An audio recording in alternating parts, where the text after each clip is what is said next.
Fala pessoal, tudo bem com vocês? A gente precisa falar do São Paulo, porque há um ultimato para Fernando Diniz. O jogo contra o Coxa é decisivo para a permanência do técnico. Chega mais, eu sou o Chico Garcia, inscreva-se no canal e vamos juntos!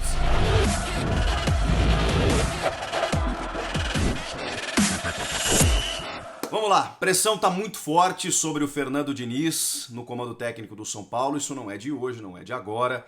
Ele já teve talvez mais motivos para deixar o comando técnico. E aqui, esse vídeo a gente tenta separar, né, opinião e informação.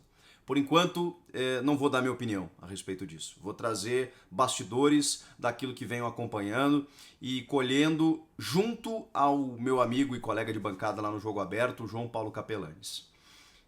O Fernando Diniz, ele tem realmente um bom relacionamento com o grupo, apesar daquilo, pelo que a gente apurou, né? Apesar daquilo que transparece muitas vezes em algumas partidas, o Diniz é um cara muito querido mesmo. O Daniel Alves, depois de muitas críticas na quarta-feira, na goleada do 5-1, foi até à frente das câmeras, concedeu uma entrevista coletiva e tentou colocar panos quentes, né, acalmar um pouco o ambiente. Ele foi muito cobrado pela torcida para se manifestar. Ele é um líder do elenco, ele é um capitão, ele é um cara que indicou o Fernando Diniz, é o cara que manteve, eu não diria manteve, mas por conta dele o São Paulo também parou de trocar de treinadores, o que a gente considera inclusive salutar para o futebol brasileiro, apesar de todas as atribulações e eliminações ao longo do ano. Então, era preciso que o Daniel Alves, um líder, um cara multicampeão, 40 títulos na sua carreira profissional, camisa 10 do time, fosse a público se manifestar. E valorizou, só valorizou o trabalho do Diniz. E realmente aquilo que ele falou tem fundamento, pelo que a gente apurou. O Raí também disse que não tinha nenhum cabimento de mudar o comando técnico nesse momento e tudo mais. A torcida, parte da torcida, fez algum protesto no CT da Barra Funda na quinta e na sexta-feira, né, para protestar, pedir a saída do técnico, pedir o Daniel Alves, né, a cabeça do Daniel Alves, aquela coisa toda, porque são realmente os nomes mais visados por esse elenco do São Paulo. E é engraçado, porque o São Paulo ainda tem chances de título. Ainda tem chances matemáticas de título, porque perdeu a liderança para o Inter, mas ainda tem 8 jogos a serem realizados. E obviamente, né, à medida em que o Inter tropeçar e o São Paulo voltar a vencer, isso pode acontecer a qualquer momento, o São Paulo volta de novo para a liderança e quem sabe pode ainda conquistar um título brasileiro.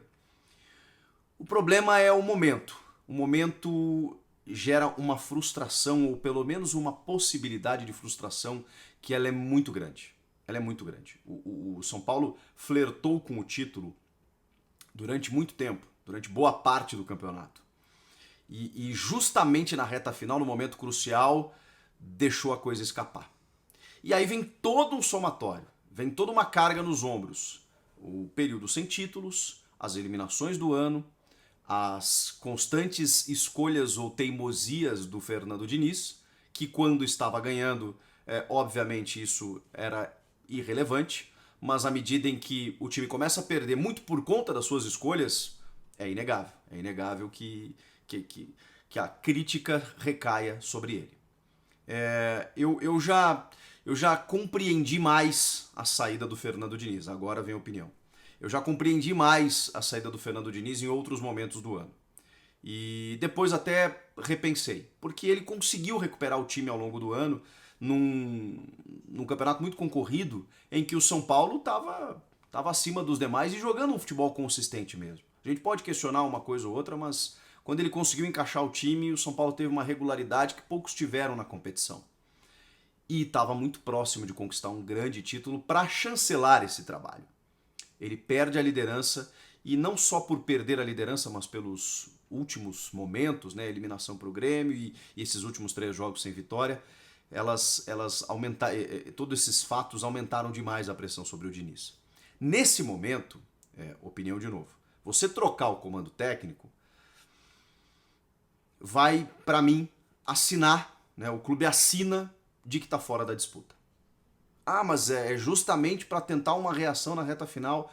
Vocês imaginem como o grupo receberia se há realmente, pelo que a gente apurou, há um relacionamento bom entre técnico e elenco, se nesse momento você tira o comandante, que já está há mais de um ano comandando esses caras, que construiu boa parte dessa campanha, na verdade boa parte não, né? Que construiu essa campanha que fez com que o time estivesse na liderança e ainda disputando o título matematicamente. O que você passa para o elenco, você gera uma instabilidade muito grande que me leva a crer que o time não vai conseguir recuperar, pode até, num fato novo, ganhar 1, 2 jogos ali, mas eu acho que abre mão completamente da disputa do título. Ah, mas se ficar com o Diniz também abre mão. Talvez. Eu acho que emocionalmente mesmo tá difícil do São Paulo se recuperar. Mas aí tem um outro detalhe. E aí vem a informação. Faço questão de separar, né? Porque parece que a gente tá. Quando a gente passa informação, parece que é o que a gente pensa. Não. Então agora vem a informação. Não haverá pré-temporada ao final de 2020, essa temporada 2021, para o início da próxima que começa em março. Não haverá tempo. O time termina o Campeonato Brasileiro, o seu calendário, e já tem que se preparar para um Campeonato Paulista e para o que vem pela frente. O São Paulo admitindo que não será campeão brasileiro e uma derrota para o Coritiba colocaria de vez o clube, de novo, não matematicamente, mas sem chances emocionais, de reação, de recuperação, e realmente muito difícil de perceber, porque os concorrentes provavelmente vão ultrapassá-lo, do São Paulo conquistar o título brasileiro, o São Paulo precisa pensar imediatamente já no próximo ano. E não haverá como você terminar um campeonato em que você quase conquistou, em que você esteve muito próximo de conquistar, e por erros também do técnico, né, e dos jogadores, enfim, como um todo, mas especialmente por erros do comandante, você mantê-lo para uma temporada seguinte. Não haverá clima para isso. Esse São Paulo, ao fim da temporada, não campeão brasileiro, você não vai começar uma próxima temporada com uma nova gestão, que já começou a trabalhar, mas que quer, obviamente, dar um cartão de visitas para o torcedor. Essa gestão não vai começar a próxima temporada com os mesmos jogadores, a mesma comissão técnica, tendo que suportar uma frustração muito grande, que é a de não ter sido campeão brasileiro. Então, meus amigos, o que eu posso dizer é o seguinte: o Júlio Casares, presidente que assumiu, ele é um cara, como direi, eu não direi midiático, ele é um homem de marketing, mas ele ouve muito a torcida. E ele está chegando agora no clube. E ele quer dar uma resposta. Ele quer dar uma resposta para que a torcida compre a ideia da sua gestão. Ele quer tranquilidade para trabalhar. Apesar da relação ainda ser boa do Diniz com os atletas, há um conceito no São Paulo de que o Diniz não está conseguindo mais recuperar esse time taticamente. O Júlio Casares tinha compromissos, inclusive, fora de São Paulo, no fim de semana. Ele desmarcou. Porque estará no Morumbi para acompanhar essa partida contra o Coritiba. E em caso de não vitória, e isso é informação, em caso de não vitória, o Diniz, pode ser que algo mude até lá, a informação que a gente recebeu é que o Diniz encerra a sua passagem pelo São Paulo. E aí o São Paulo começa a pensar, já nessa reta final, pode ser numa eventualidade ainda de beliscar o título, mas obviamente vai ficar muito difícil, mas já pensar no próximo ano. Porque aí não vai haver mais clima, depois dessa sequência negativa, são 4, né? Falei 3, 4 jogos sem vitória, e o último uma goleada para o inimigo direto, para o time que está no confronto direto pela liderança e pelo título, e depois para o Coritiba, que está brigando para não cair na zona do rebaixamento. Em casa. Se isso acontecer, vai ser muito difícil segurar. O Muricy Ramalho, que recém chegou, e que muitos torcedores ainda pensam que ele pode ser pelo menos um cara transitório para assumir o time, isso não vai acontecer. E ele não vai participar dessa decisão. O Muricy é um cara que recém chegou, que está tomando conhecimento do elenco, mas o presidente atual do São Paulo não vai colocar na conta do Muricy essa demissão do Diniz. Porque o Diniz foi mantido durante mais de um ano, de repente chega o Muricy e já tem nas suas costas uma demissão em poucos dias. Isso não vai acontecer. O Muricy está sendo, digamos, separado desse processo. Ele está cuidando, obviamente, está tendo conversas, está tentando, mas não vai cair sobre ele essa responsabilidade. Vai ser uma decisão exclusiva do presidente Júlio Casares, que quer dar uma resposta para a torcida e mais do que isso, está vendo que há uma dificuldade de recuperação, de reação do time. Então a informação o Fernando Diniz está na berlinda e há um ultimato para ele nesse jogo contra o Coxa. Se o São Paulo não vencer, o Diniz deve encerrar sua passagem pelo São Paulo Futebol Clube.